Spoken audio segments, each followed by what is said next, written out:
That's a quick walk around video for a Honda CRZ hybrid. This is the GT model, fitted with a couple of lovely options on the vehicle. It's got this dynamic kit on the car with these lovely electro alloys on the vehicle that you can see here. Also fitted with sat nav, which wasn't standard on the car either.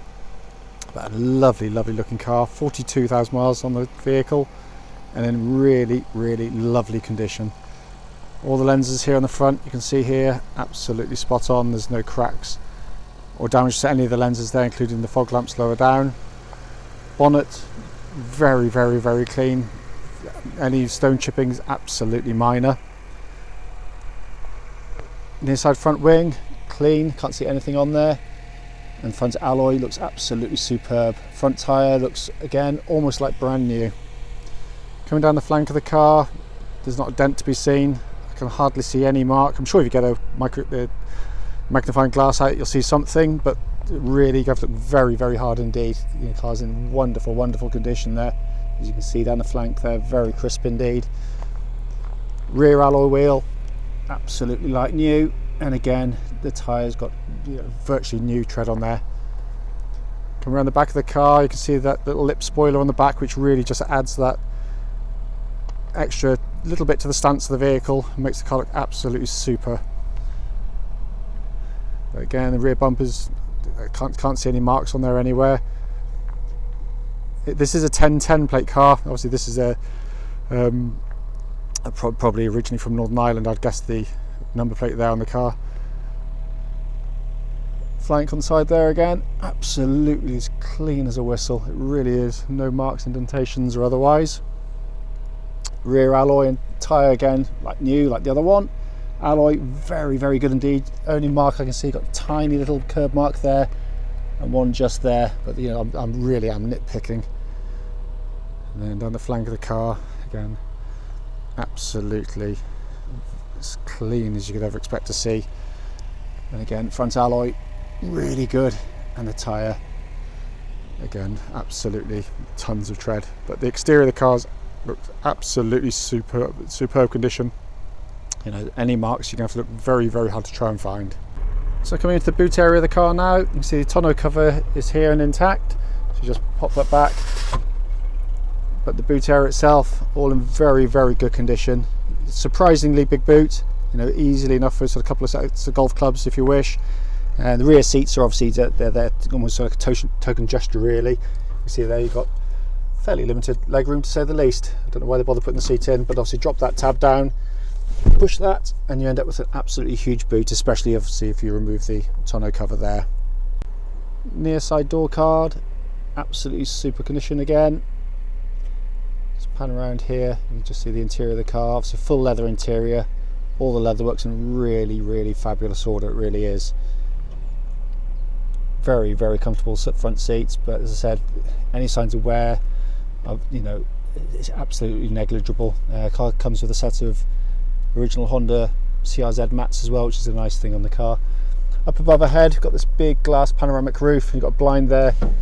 Just pull across there, and that closes out the sun if you so wish.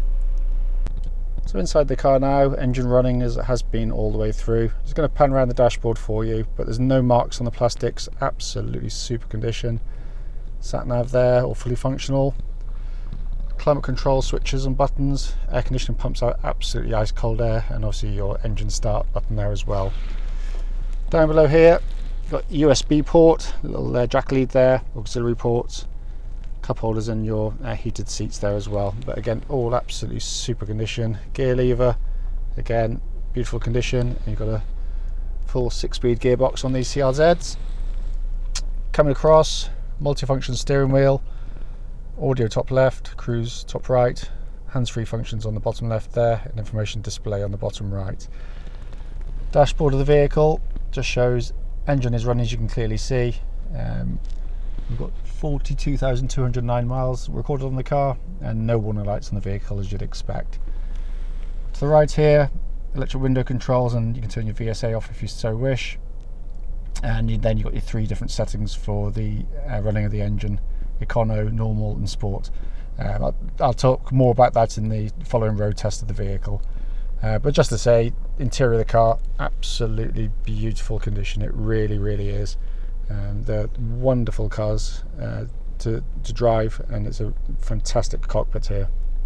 Just to show you here, obviously full owner's manual pack for the car, and the original lock and wheel nut set as well.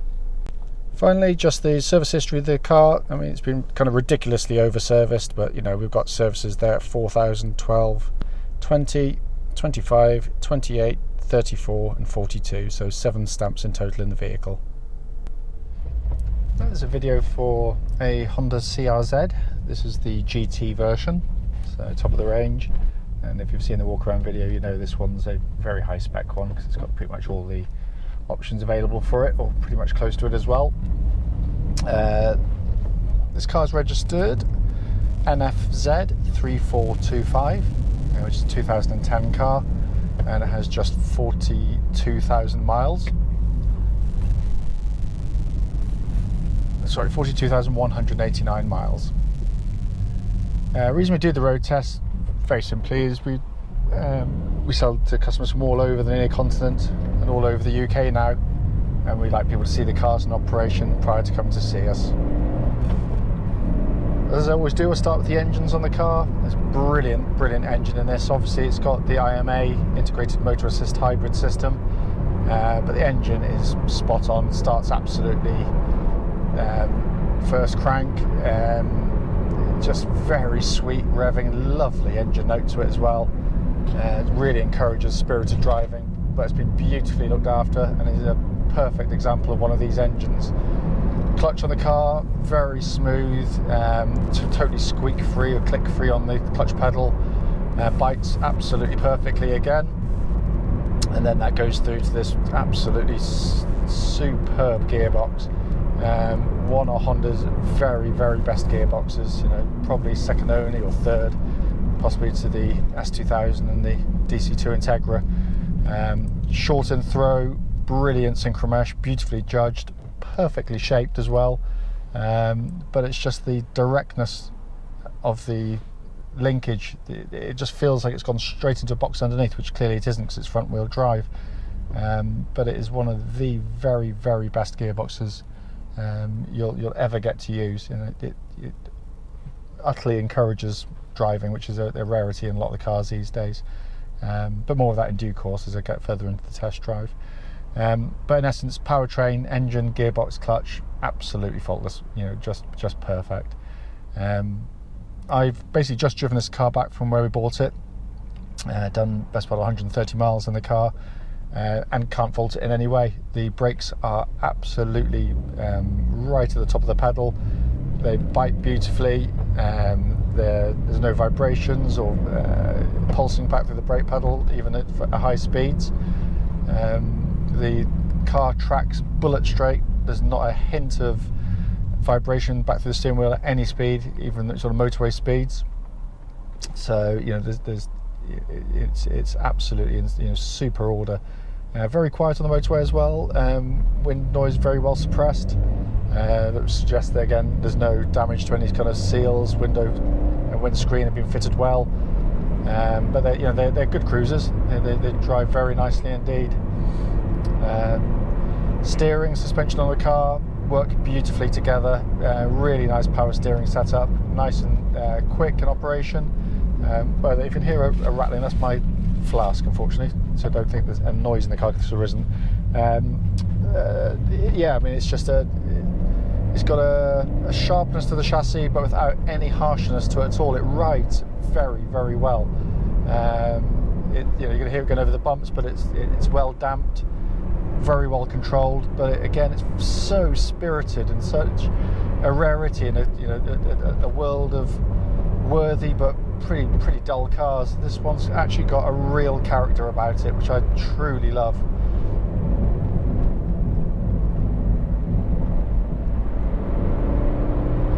The car, with all these CRZs, obviously it's a hybrid car. Can be run in 3 different engine modes actually. So to the right of the steering wheel here, I've got 3 little switches: econo, normal, and then sport. In economy mode, I get this sort of blue hue around the dashboard. When I back off, that turns green, so it tells me I'm driving nice and economically. very soft throttle pedals, soft throttle response, but obviously encourages, you know, that maximises the economy of the car, so you can, you know, get some very, very high economy figures if that's what you're after. The car, when you start it, always starts in a default setting, and that'll be in normal mode, which is what I'm in currently. So that's kind of halfway between, you know, full economy and the sport mode itself. When you put sport mode, immediately you get a much snappier throttle response to the car. Lovely sort of red hue around the speedo there as well, and it just livens up the car completely. You know, as I've said in my previous videos of these cars, you know, I had one of these when they first came out, and I just spent my first few weeks driving it, desperately trying to get 64 plus to the gallon or whatever, driving like a, you know, little old lady the whole time, and kind of really missed the point of the car. And I didn't get on with it. I just didn't get the buzz from the car that I was expecting. Then when I bought my second one, I just put it in sport mode, left it in sport mode, sacrificed about 5 miles per gallon, but still got, you know, stupid fuel economy figures at well over 50. But just suddenly the car transformed into what it is, which is a really fun car. You know, it's, I can't, I mean, it shows my age, but I guess when I think back in years, goodness, that is a long time. You know, a friend had a little Fiat 127, a friend had a little MG Metro. It was that kind of era of small, warmish hot hatches at the time, before they came sanitised and overly refined. These cars were kind of just all about thrills and sensations, but not at stupidly high speed. So you got fun from the car without being antisocial or risking losing your license. And this is exactly the same. You just got a wonderful car with you know, so much charm and character to it. But as you'd expect from a Honda, beautifully built. It really is. It's a wonderful piece of engineering. You know, we haven't had a mechanical fault with any of the ones we've sold, and we've sold plenty of them.